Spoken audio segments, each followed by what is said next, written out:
Chicago, the really warm stuff, the 80s are well south of Chicago, 78 at O'Hare this hour, 79 at Midway. Here's the jet stream pattern. We wind up on the cool side for the next couple of days. This system that's out here will track just to our south, and we look at one of our computer models to get our little crystal ball into the future. Tomorrow, really nice day. Plenty of sunshine, temperatures in the mid-70s, around 77 for the high. Close to 80 by the time we get to Thursday. That high starts to slide a little farther east, and return flow around it's bringing some moisture.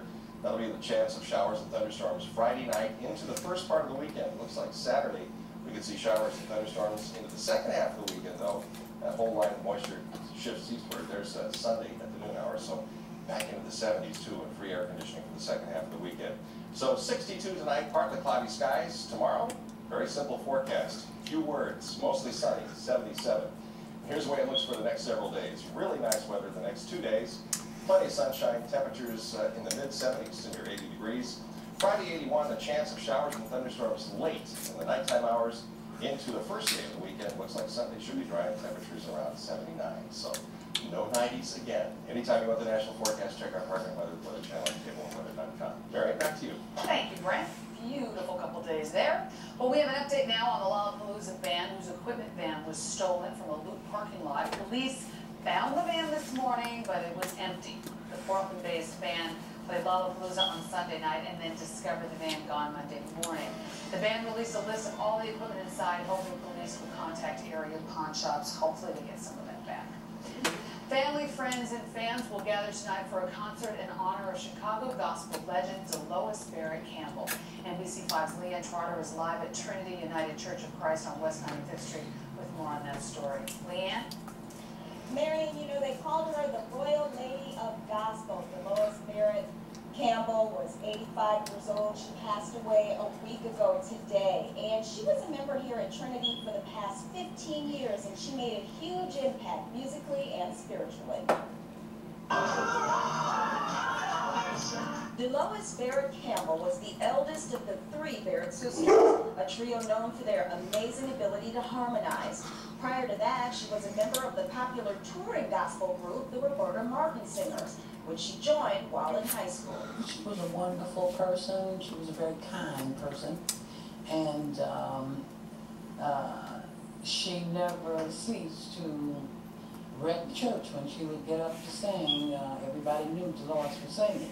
Even President Obama sent condolences and recognized her dedication to the Chicago community. We wanted to have a good harmony, and well, there's just something about sisters' harmony and play. This is an excerpt from a soon-to-be-released documentary about Lois Barrett Campbell and her two surviving sisters, Rodessa Barrett Porter and Millie Barrett Green Bay. It was a privilege to have the opportunity, as her health was ailing, to have the opportunity to pray with her, to be with her toward the end of her transition. And so tonight there's a musical tribute for Miss Barrett Campbell here at Trinity, and some of the guests include Jennifer Hudson, among others. Tomorrow the funeral and wake will be held here as well, and both are open to the public. Marion? All right, Leanne Trotter. Thank you so much, Leanne. That's it for us at 4:30. Allison and Dick are here now with a look at the 5 o'clock news. Thanks, Marion. Next on our news at 5 o'clock.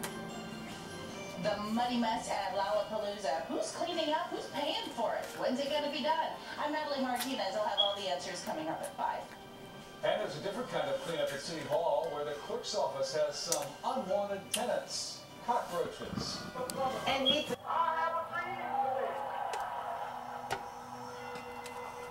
Join us at the DuSable Museum in Chicago on August 20th for a live roundtable discussion inspired by the legacy of Dr. Martin Luther King Jr. Medical Minute, brought to you by Alexian Brothers Health System. Approximately 1 out of 8 invasive breast cancers are found in women younger than 45. Thanks to a team approach at St. Alexia's Medical Center in Hoffman Estates, Christy Davis, who was diagnosed with breast cancer at age 31, is now cancer-free. As soon as she told me it is breast cancer, my very first question was, what do we do next? Once the findings identified it as cancer, that's really when we kick into high gear in terms of working collaboratively, working together. We have implemented 2D full-field digital mammography. We will be adding a three-dimensional way of imaging the breast called 3D tomosynthesis. The type of technologies that we have today far exceeds even what we were doing 15 years ago.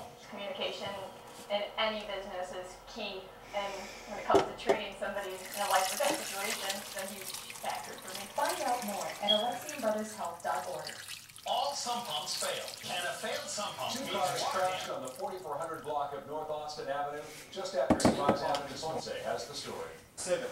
Marvin says his family members on their way to Wisconsin Dells were pulling out off of Sunnyside, a side street, onto a busy stretch of Austin Boulevard known for people speeding on it. When people are doing 50 miles an hour in a 25-mile zone, you can't get across the intersection fast enough. The crash happened at 8:10 this morning. Witnesses say the Mustang was speeding southbound when it broadsided the Civic. he was speeding at an excessive speed, as evidence from the skid marks.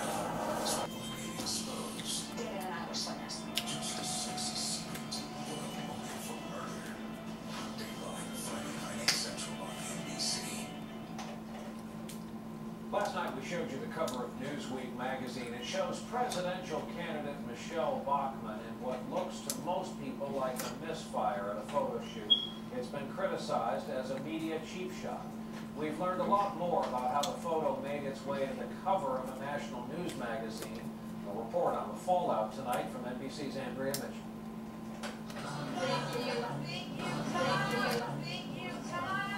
Newsweek editor Tina Brown explained, Michelle Bachmann's intensity is galvanizing voters in Iowa right now, and Newsweek's cover captures Bachmann's focusing on Iowa, where she is the front runner, and might even get a sympathy vote because of the unflattering portrait. She's a very attractive woman, and Others who are going after support in the Christian conservative wing of the GOP have their eyes on one man these days. Texas Governor Rick Barrett will travel to Iowa. Kind of basically what this comes down to. However, that's not an answer to fix what we see as a real deficit. So we can't cut our way to a balanced budget. Emanuel defends the hike in property taxes, a change from his earlier no tax hike message. He had been saying for months taxpayers don't want to be nickeled and dimed. I don't underestimate the difficult choices. This wasn't done putting more money into a broken system. It was an attempt to fix a system that is broken. It will take time. Chicago aldermen are reluctant to approve the mayor's property tax hike, while the city says it doesn't have the money for the previously agreed to teachers' pay hike. The city does say 75% of teachers go to public hearings to weigh in on the school budget. And at least everybody's still talking. Yes. Thank you, Marianne. Thousands of people hoping to find work lined up for a job fair on the South Side today. 28 companies in the transportation industry set up at Chicago State University to talk to applicants. Congressman Bobby Rush sponsored the fair. He says people who are out of work want less fighting in Washington and more action. They're not concerned about this. Former Chicago Police Superintendent Phil Klein has announced that he has pancreatic cancer. Doctors found a tumor near his pancreas last Friday. He's being treated at Loyola Medical Center in Maywood. In a letter, Klein said he's overwhelmed with the outpouring of good thoughts and prayers that he has received from the public. several more to go. The worst case scenario, so lots of people, lots of equipment, and lots of rain.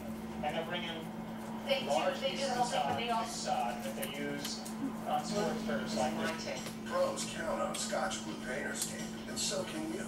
It goes on easy and comes off clean. Time after time. Only tape with Edge-Lock Protector for super sharp paint lines and no residue. I am a painter, and Scotch Blue is my tape. Scotch Blue Painter's tape from 3M.